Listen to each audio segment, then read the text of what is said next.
Good day and welcome once again to another lecture. My name is Dr. Richard Cowin. I'm the Medical Director of Laser Foot Surgery Specialist in Orlando, Florida, and I have the pleasure of being one of PlacidWay's specialty surgeons. And in my case, my area of specialty is minimally invasive and laser foot surgery. My office, Laser Foot Surgery Specialist, is located on Sand Lake Road in Orlando, Florida, quite close to Walt Disney World. Some time ago, I had the pleasure of writing a book called The Agony of DA-Feet, and I'd like to summarize the nature of that book with you today to explain a little bit about what podiatrists and foot surgeons do to help people with their foot problems. Some of the reasons that people go to podiatrists or foot and ankle surgeons is when they suffer from diabetes. Diabetes can cause poor circulation, it can cause loss of feeling in the feet, and the danger is that even a tiny spot or tiny break in the skin area can actually turn into an infection. So regular checkups and prompt treatment of these sores and infections and getting proper education about self-care so that you can prevent future problems is very advisable. You don't have to have diabetes to have poor circulation. In some cases it comes with age, and some people, of course, get it sooner than others. But some of the symptoms that I often see of poor circulation include swelling, cramping, numbness, and slow healing. And the most common symptom of poor circulation is when a person finds that when they go for a walk, they actually have to stop and rest a bit, and then they can continue walking, then they need to rest again, etc. So this is a sign of poor circulation, and this is something that we screen for with every patient that we examine. The next medical condition is can be quite painful, gout or arthritis. Arthritis comes in many different forms, and it can cause stiff joints, swollen joints, and most importantly, painful joints. Now, gout is a type of arthritis. It affects men approximately 3 times more often than women, and it tends to affect the feet and especially the big toe joint. The big toe joint, as you see on the picture, becomes red, hot, and swollen. The next problems are bone-related problems, and the first one relates to bunions. If you have a bunion, in addition to this lecture, I also respectfully suggest that you watch the lecture on minimally invasive foot surgery to tell you a little bit more about it. But a bunion is essentially a dislocation of the first metatarsal bone, which is the long bone that attaches to the big toe.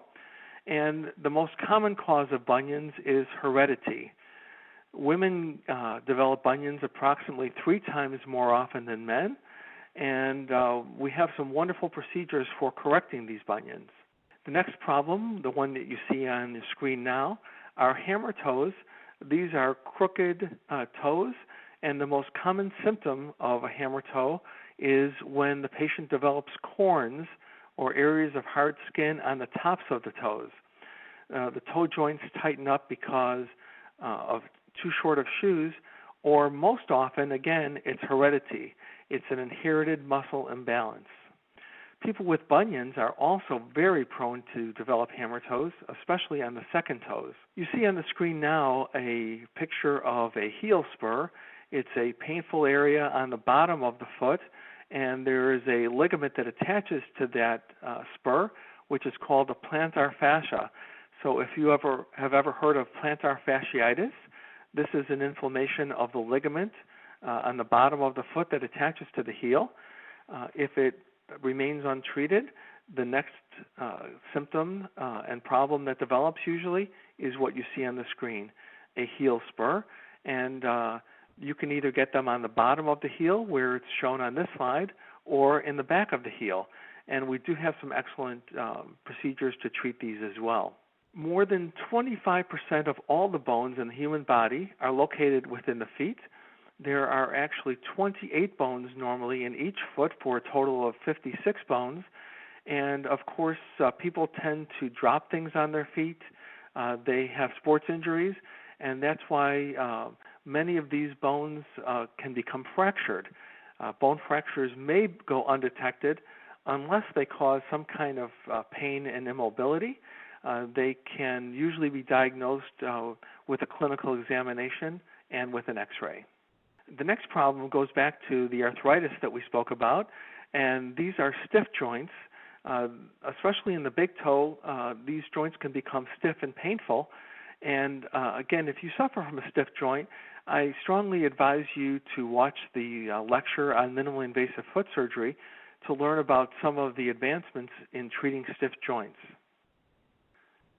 The human foot is also prone to developing a number of skin problems, one of the most common of which are warts. Warts are small bumps on the foot. They are caused by viruses, and when you hear the term plantar wart, it doesn't have anything to do with gardening or anything. The bottom of the foot is the plantar surface, and when a wart appears on the plantar or bottom surface of the foot, it's called a plantar wart. And of course, since you're walking on them, they tend to generally be the most painful of the wart types. Warts can be treated quite well in most cases with laser, so I suggest if you have wart that you watch the laser lecture as well. Since the foot is usually in shoes and socks most of the time, it is a warm and dark environment and a moist environment, and this is a perfect medium to develop a fungal infection. Moist spots like those between your toes are prime spots for fungal infections, and that's an example of what athlete's foot is. I mentioned corns earlier. When you have areas of hard skin either on the tops of the toes or between the toes, those are corns. And when you have areas of hard skin on the bottom of the foot, the plantar surface, these are called calluses. Most people believe that corns and calluses are skin problems, and they really aren't. They are really skin symptoms of underlying problems.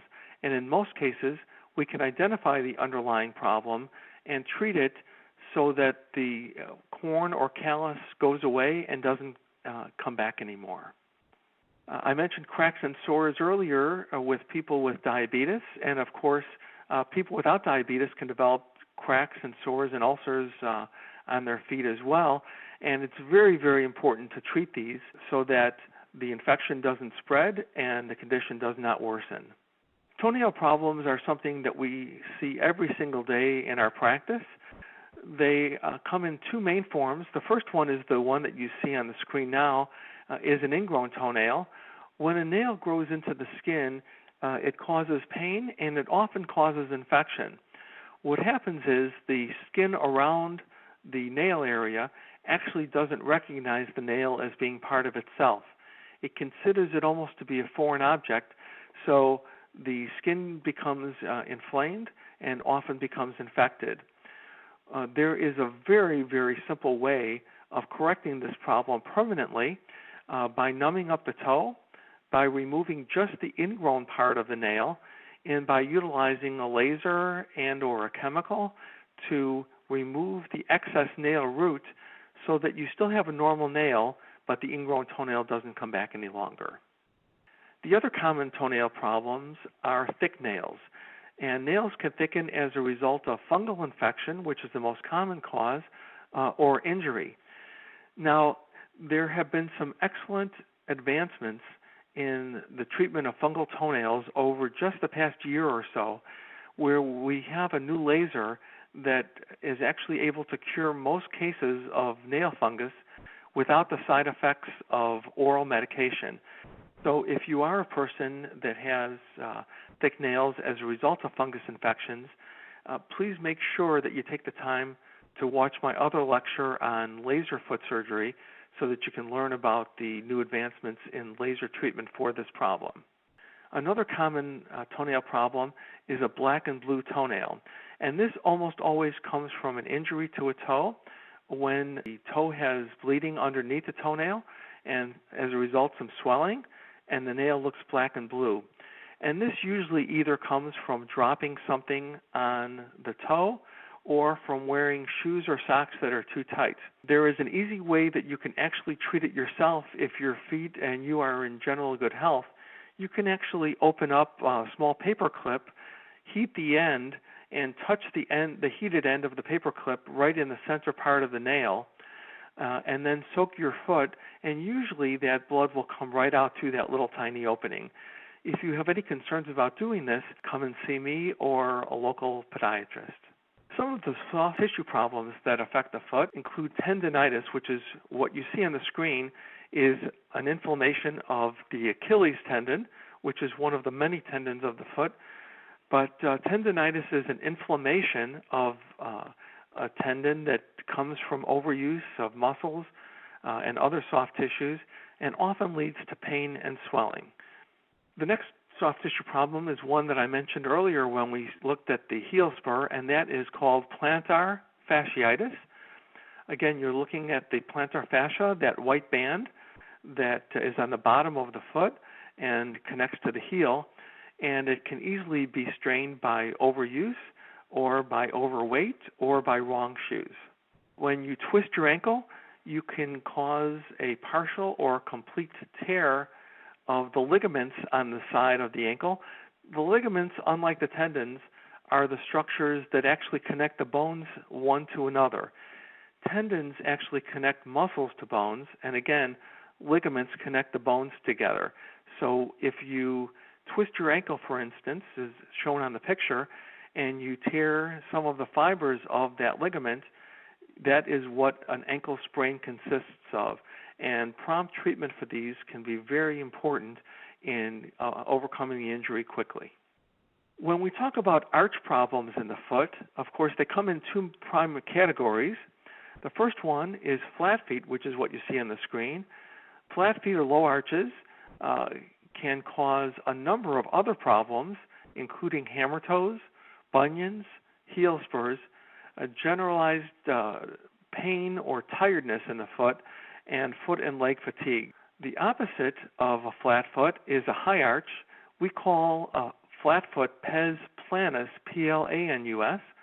We call the high arch that you see on the screen now pes cavus, C-A-V-U-S, almost a foot like a cave.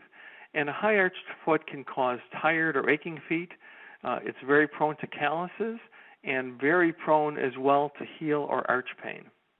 We also see a number of nerve conditions in the foot, and the most common one is the one that you see on the screen now, which is called a neuroma, sometimes called Morton's neuroma.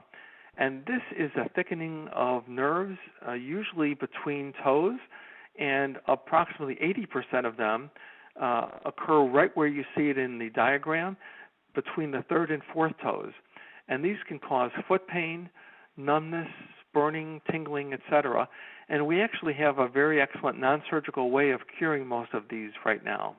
Another common nerve condition is one that I briefly touched on when we talked about diabetes, and that is called neuropathy. And either diabetes or vitamin deficiencies or other medical conditions can lead to a loss of feeling, can lead to pain, or can lead to other strange sensations in the feet. And the most common question that I hear from my patients who suffer from neuropathy is, if my foot is numb, then why does it hurt? And that makes a lot of sense when you think about it. If it's numb, it shouldn't hurt at all, but it does. And there are quite a few good treatments right now for neuropathy. Just to give you an idea what to expect when you go to a foot surgeon's office such as myself, it's always important to remember that the feet are connected to the rest of the body. So it's very important to have your medical history properly taken. And one of the things that you can assist the doctor with is to bring with you a list of the medications you take, a list of the allergies to medications that you cannot take, as well as any previous surgery that you have undergone. We then would perform a foot examination consisting of an examination of your circulation, your nervous system, the structure of your foot, etc. And in many cases, we would run some diagnostic tests. The most common diagnostic test that we run is an X-ray, of course, and you can see on the picture that the patient is actually standing when the X-rays are taken, and this is something that we like to do because we like to see an X-ray of what the foot looks like when you're actually walking or standing on your feet. We also run a vascular analysis. Usually we actually do what's called palpating or touching the two main arteries going into the foot to see how strong the blood flow is. And if we're having difficulty ascertaining how strong the circulation is, we have a wonderful non-invasive, non-painful test that we can run right in the office to determine how good a person's circulation is. This is a very, very important consideration if you're contemplating any foot surgery, because if your circulation is not adequate, you would not heal properly from surgery. I mentioned earlier a neurological exam and a biomechanical exam. Biomechanics is essentially the application of engineering principles to the human foot. In some cases, special imaging is necessary, and what you're seeing on the screen now is a CT scan. In some cases, an MRI would be necessary as well. What you're seeing on the screen now is a nerve conduction test. You may not know that a common condition that affects the hand and wrist, which is called carpal tunnel syndrome, has a foot version called tarsal tunnel syndrome, and this is when the nerve that goes down the leg and into the foot is pinched, and the patient can feel significant numbness and tingling in the foot. In this case, we may well order a nerve conduction test to be done to see if indeed there is a pinching of the nerve that's affecting its ability to conduct impulses. Sometimes lab tests are necessary, tests of urine, tests of blood. If you have an infection, we can take a sample on a swab and run what's called a bacterial culture and sensitivity test that actually identifies the nature of the bacteria and also tells us which antibiotics we can prescribe to cure it. We commonly make orthoses for patients, which are supports worn in the shoes, and these orthoses control the movement of the foot. Earlier we discussed high-arched feet and flat feet, and orthoses are an excellent non-surgical treatment for those types of problems. The way that these used to be made is when we took a cast of the foot with plaster, which is what you're seeing on the screen now, and then the plaster was sent to the laboratory, and the orthotics would actually be made by hand, but there's a much more advanced technology. Rather than taking a plaster impression, we now have our patients stand and walk on a computerized Gait scanner, which allows us to modem the scan right into the laboratory, and the computer assists the technician in fabricating the orthotics, which are much more accurate using this technology. There's many different types of orthoses that we can make for our patients. The one that you see on the screen now goes in women's dress shoes. We also have various different types for various different sports. For instance, one type for running, one type for golf, another for tennis, etc. The orthoses that you see on the screen now are actually made specifically for patients with diabetes. They're a little softer, a little more cushiony. And from that computerized Gait scan that I just showed you, we actually are able to get a gait and pressure analysis report to show us things that we may not be able to find in our regular examination. The use of orthoses is one of the best and easiest remedies to cure heel pain. Plantar fasciitis, of course, we discussed, and you're seeing the inflammation of that white band, the plantar fascia. And on the right, again, you're looking at the flat foot and the high-arched foot, which are the most common foot types to develop this type of pain. Here again is tendonitis. We're showing the Achilles tendon and the peroneal tendon, two of the many tendons in the foot that can become inflamed. Here's a little bit better picture of a heel spur on the bottom of the foot. And this is a picture of a stress fracture. A stress fracture is an incomplete fracture. In other words, the fracture is more of a hairline type of fracture. It does not go all the way through the bone. This next slide that you're seeing is a slide of what we call calcaneal apophysitis, and it's more commonly known as Sever's disease. And this is an inflammation of the growth center in the bone. Now, who gets Sever's disease? Well, I just mentioned it was a disorder of the growth center. So who mainly gets Sever's disease is active children who are between the ages of 8 and 12 years old, who are usually very active in sports and the like. So once you become fully grown and the growth centers of your bones are closed, you can no longer get Sever's disease. I mentioned earlier tarsal tunnel syndrome. This is the foot and ankle version of carpal tunnel syndrome, and this is another common cause of heel pain. And this is a plantar nerve entrapment. Remember, plantar refers to the bottom surface of the foot, and when one or more of these nerve branches become entrapped, this can cause significant heel pain. Another very common cause of heel pain actually doesn't come from the foot at all. It comes from the lower back. The lower back area, primarily the fourth and fifth lumbar vertebrae, and the first, second, and third sacral vertebrae, are the areas of the spinal cord that control the heel area and the bottom of the foot. So if you have a pinched nerve way up in your lower back, it can actually appear as heel pain. Some of the more common treatments for heel pain, again, include orthoses, heel inserts, usually a soft insert of some type placed in the heel, medications which are usually anti-inflammatory in nature, either injectable or taken by mouth. Physical therapy, and what you're seeing on the screen now is the use of ultrasound, which is a very common modality used to treat heel pain. Sometimes treating heel pain involves a change in foot gear. We counsel runners often on what running shoes would be best for them, and we also counsel people who work in dress shoes of what type of dress shoes might be best for them. And we also have some excellent surgical procedures to treat heel pain. One of the newer modalities to treat heel pain is the one that you see on your screen, and which is non-invasive, and this is called EPAT, E-P-A-T.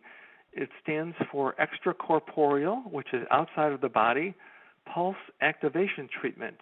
And this is actually the use of shock waves, acoustic sound waves, to create some microscopic trauma in the inflamed area so that the body will recognize that a trauma is present and attempt to heal it. And you see a picture here of me utilizing that non-invasive EPAT shockwave therapy to treat plantar fasciitis. The best way to have a foot problem treated is not to get it in the first place. So I'd like to offer some tips on how to prevent foot problems. First one is to take care of your feet by washing and drying them thoroughly every single day, scrubbing around your toenails and between your toes. It's very important that you trim your toenails straight across, utilizing a toenail clipper, not a fingernail clipper. And of course, your podiatrist or my office can show you how to do this properly. It's also particularly important if you're diabetic, and it's something that all people should really do, is to check their feet regularly for cuts and infection, and if you notice any problems, to seek medical treatment right away. It's also very important to exercise right. Walk as much as you can. It's one of the biggest favors that you can do for your feet. And again, it's important to save your feet some grief by selecting the shoe that's right for the activity and for your foot. So if you're jogging, wear a running shoe. If you're playing tennis, wear a tennis shoe, etc. It's important to buy the correct shoes, and here are some tips for doing that. It's always advisable to try on both shoes, since it's likely that one foot is bigger than the other. Choose, please, the shoes that fit your larger foot. You should also shop for new shoes in the afternoon or evening, since feet tend to swell during the day. And you're best off to choose flats or low-heeled shoes. And if you do wear high heels, please don't keep them on too long, since they, in and of themselves, can cause corns and calluses, and they can also make bunions more painful. If you have any questions, I respectfully suggest that you contact your very nice representative at PlacidWay. They will certainly get in touch with me if it's a foot problem, so that I can either contact you back directly or through that representative and answer your questions. Thank you so much for your time. It's been a pleasure, and I look forward to assisting you with any foot problems you may have. Thank you once again.